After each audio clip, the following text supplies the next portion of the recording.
Hello friends, आज हम लोग पढ़ने जा रहे हैं इंस्पेक्टर घोटे गोज़ बाय ट्रेन, जो लिखा गया है H.P.F. कीटिंग के द्वारा और इसे पब्लिश्ड किया गया है 1971 में। इसका जॉनर क्राइम है। और अब आते हैं इसके कैरेक्टर्स। इंस्पेक्टर गणेश घोटे जो एक पुलिस इंस्पेक्टर रहते हैं। A.K. भट्टाचार्य ये एक क्रिमिनल रहते हैं जो भारत की असली मूर्तियों होती है उसके जगह पर ये मोम की मूर्तियाँ बेचकर लोगों को ठग कर पैसा कमाते हैं। फिर रेडमोंड रेड ट्रेवर्स जो एक ब्रिटिश बैकपैकर है। मैरी जैन जो एक अमेरिकन लड़की है। मिस्टर रामास्वामी जो रेलवे के एक इंस्पेक्टर है। मिस चिप्लांका जो एल्डरली वोमेन है जो गांधी जी के विचारों में चलती है। अब नॉवेल शुरू होता है। एक मैगजीन रहता है। मैगजीन का नाम रहता है टाइम्स ऑफ इंडिया। मैगजीन में खबर छपती है कि कलकत्ता से मुंबई में धोखाधड़ी करने वाले A.K. भट्टाचार्य को अरेस्ट करने जा रहे हैं मिस्टर घोटे। ये जो भट्टाचार्य है वो भारत की असली मूर्तियों की जगह पर मोम की मूर्तियां बेचकर पैसे और लोगों को धोखा देते हैं। अब इंस्पेक्टर घोटे मुंबई से कोलकाता जाने के लिए ट्रेन में बैठ जाते हैं और वहीं पर एक और आदमी आकर उसके पास में बैठता है जिसका नाम A.K. भट्टाचार्य है। और इंस्पेक्टर घोटे भी इसे नहीं जानते और A.K. भट्टाचार्य भी घोटे को नहीं जानते। दोनों एक दूसरे से अनजान हैं और A.K. भट्टाचार्य घोटे के पास बैठकर उसे बहुत कुछ पूछने लगते हैं। लेकिन इंस्पेक्टर घोटे उसे उतना ज़्यादा आंसर नहीं दे रहे थे, बस थोड़ा सा हाँ ना कर रहे थे। इसके बाद A.K. भट्टाचार्य इंस्पेक्टर घोटे से पूछते हैं कि क्या आप इंस्पेक्टर घोटे हैं।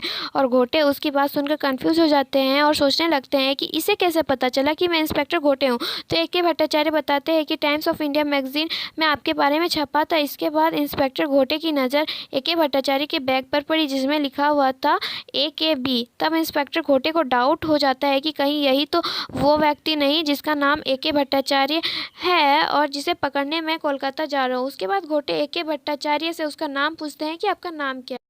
तो वह अपना नाम A.K. बनर्जी बता देता है जबकि उसका नाम A.K. भट्टाचार्य था। वह घोटे से झूठ बोलता है और वो बता देता है कि मेरा नाम A.K. बनर्जी है, क्योंकि घोटे के पास उसे पकड़ने के लिए ना कोई फ़ोटो ना कोई डॉक्यूमेंट थी। बस घोटे को उसके अमेरिकी दोस्त ने बताया था कि A.K. भट्टाचार्य के पास उसका एक सिगार जलाने का लाइटर है। बस यही एक तरीका था जिससे A.K. भट्टाचार्य को पहचाना जा सकता था। और अगले स्टेशन पर रेडमोंड, मैरी जैन और उसके गुरु उसके डिब्बे में आकर पास में बैठ जाते हैं। ये लोग तीनों जो चढ़ते हैं उनके पास ना तो टिकट थी ना ही कोई डॉक्यूमेंट। उसके बाद रेडमोंड जो है वह घोटे को बहुत घूर रहा था। अब A.K. बनर्जी उन दोनों के गुरु से कहते हैं कि क्या आपको मेरे पे दया नहीं आ रही है। तो उनके गुरु कहते हैं नहीं, मुझे आप पर कोई दया नहीं आ रही है, मुझे उन लोगों पर दया आती है जो सादा जीवन जीते हैं। इसके बाद रेडमोंड एक मैगजीन पढ़ने लगता है। तो A.K. बनर्जी पूछते हैं कि क्या आप ये जो मैगजीन पढ़ रहे हैं क्या आपको पसंद है। तो इस पर रेडमोंड कहते हैं कि हाँ, मुझे बहुत पसंद है। तो A.K. बनर्जी भी बोलते हैं कि हाँ, मुझे भी यह बहुत ज़्यादा पसंद है। उसके बाद सभी की नज़र A.K. बनर्जी के बालों पर पड़ती है। वे अपने बालों को रंग कराए थे। सभी उनको इस बारे में बोलने लगते हैं। तो वो बोलते हैं कि ये तो मैंने ऐसे ही करवाए थे, ये बहुत सस्ता था इसलिए मैंने करा लिया। इसके बाद ये लोग आपस में बातें करने लगते हैं, बहुत सारे टॉपिक्स में डिस्कशन करने लगते हैं। इतने में अगला स्टेशन आता है जिसमें मिस्टर रामास्वामी आते हैं जो रेलवे के इंस्पेक्टर रहते हैं। ये सभी उन्हीं लोगों के पास बैठ जाते हैं। इनकी ड्यूटी होती है कि समय समय पर रेलवे की जो चीज़ें हैं, पटरियाँ, ट्रैक, उनकी सभी चीज़ों का चेक करना कि वे सभी चीज़ें सही से काम कर रही है कि नहीं। तो वे भी आकर इन लोगों के साथ बातचीत करने लगते हैं। इतने में एक टेलीग्राम आता है, एक मैसेज आता है जिसमें लिखा रहता है मिस्टर घोटे के पास कि आप जिसे पकड़ने जा रहे हैं उसका नाम A.K. भट्टाचार्य नहीं बल्कि A.K. बिस्वास है और A.K. बिस्वास गलत काम करके अपने पास बहुत सारा काला धन जमा कर लेते हैं। अब तो उसे ये न्यूज़ मिल गई कि उसका नाम A.K. बिस्वास है, पर अभी भी घोटे को A.K. बनर्जी पर शक रहता है, क्योंकि घोटे सोच रहा है कि भले ही वो अपना नाम A.K. बनर्जी बता रहा हो पर A.K. भट्टाचार्य हो सकता है। इसलिए वो रेड से बोलता है कि तुम A.K. बनर्जी की एक फ़ोटो ले लो, पर वो मना कर देता है यह कहकर कि मेरे जो दाढ़ी बाल है वो बड़े हो गए हैं जिस कारण फ़ोटो अच्छी नहीं आएगी, और फ़ोटो नहीं लेने देता है घोटे और रेड को।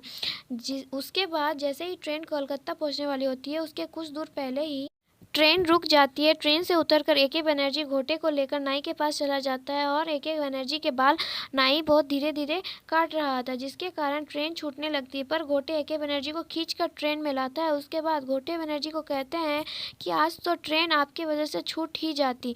उसके बाद रामास्वामी कलकत्ता पहुंचने से पहले स्टेशन में उतर जाते हैं और बाकी बचे लोग सो जाते हैं और उनका सामान चोरी हो जाता है और बातें होने लगती हैं कि जो ऐसा चोरी का काम करते हैं उन्हें जेल में डाल देना चाहिए। उस पर रेड कहता है कि कोई ज़रूरी नहीं कि हर इंसान के साथ बुरा करे और वो चोर हो। इतने में ए.के. बनर्जी अपने सिगार जलाने वाला लाइटर निकाल लेता है और वह इस सिगार को देखकर तुरंत कन्फर्म हो जाते हैं कि यही वह आदमी है जो ए.के. बनर्जी नहीं ए.के. भट्टाचार्य हैं और वह उसे अरेस्ट कर लेते हैं। इतने में वह कोलकाता पहुँच चुके थे और तभी घोटे डिसाइड करते हैं कि ए.के. भट्टाचार्य को पकड़ तो लिया, अब मुंबई वापस जाना है। उसके बाद वापस मुंबई आने लगते। इतने में एक चिपलांका नाम की एक लेडी उनके पास आकर बैठती है और वह बोलती है कि मैं गांधी जी के विचारों पर चलती हूँ। उस समय घोटे ए.के. भट्टाचार्य को फोर्स करता है कि तुम अपना क्राइम कबूल कर लो और एक कन्फेस लेटर लिखो। तो चिपलांका घोटे को कहती है कि किसी को परेशान करना गलत बात है, तुम ऐसा नहीं कर सकते और अगले स्टेशन पर चिपलांका उतर जाती है। फिर एक लंबा सुरंग आता है, तभी सब लोग कुछ खा रहे होते हैं और सुरंग में अंधेरा था तो भट्टाचार्य ने घोटे के खाने में कुछ मिला दिया ताकि घोटे उससे कन्फेस ना लिखवा सके। खाने के बाद घोटे बेहोश हो जाता है, लेकिन कुछ देर बाद फिर से होश आ जाता है। अब वह उसे कन्फेस लेटर लिखने के लिए फोर्स करते हैं कि लिखो, तुमने ही गलती की और तुम अपना गुनाह कबूल कर रहे हो। फिर अगले स्टेशन में पहुंच जाते हैं जहां फिर से रामास्वामी चढ़ जाते हैं और उन लोगों के साथ ज्वाइन हो जाते हैं। तो रामास्वामी घोटे को कहते हैं कि आप बहुत थक गए होंगे तो आप सो जाइए, मैं इस ए.के. भट्टाचार्य को देखता हूँ। और उनकी बात सुनकर घोटे सो जाता है। फिर 1 घंटे बाद रामास्वामी घोटे को जगाते हैं और बोलते हैं कि भट्टाचार्य भाग गया। घोटे जब ये बात सुनते हैं तो वह बहुत परेशान होते हैं और यहाँ वहाँ ढूंढने लगते हैं। डब्बा डब्बा छान मारते हैं लेकिन ए.के. भट्टाचार्य नहीं मिलता। लेकिन इसी बीच में एक भी स्टेशन नहीं आया था, जिसके कारण वे जान रहे थे कि वह उतरा तो नहीं होगा क्योंकि गाड़ी रुकी ही नहीं। अब जब सारे डिब्बों में उसे खोज लेते हैं तो वह ट्रेन की छत पर चढ़ जाते हैं और वहाँ से चल कर जाते हैं और जो ड्राइवर का कंपार्टमेंट है वहाँ उतर जाते हैं और देखते हैं कि पहले से है वहाँ पे ए.के. भट्टाचार्य है। तो ए.के. भट्टाचार्य डर जाता है और कन्फेस लेटर लिख देता है और सारा गुनाह कबूल कर लेता है और इतने देर में ट्रेन मुंबई भी पहुंच चुकी होती है और इस तरह यह क्राइम नॉवेल खत्म हो जाता है। So thank you friends, please subscribe my channel and like my video.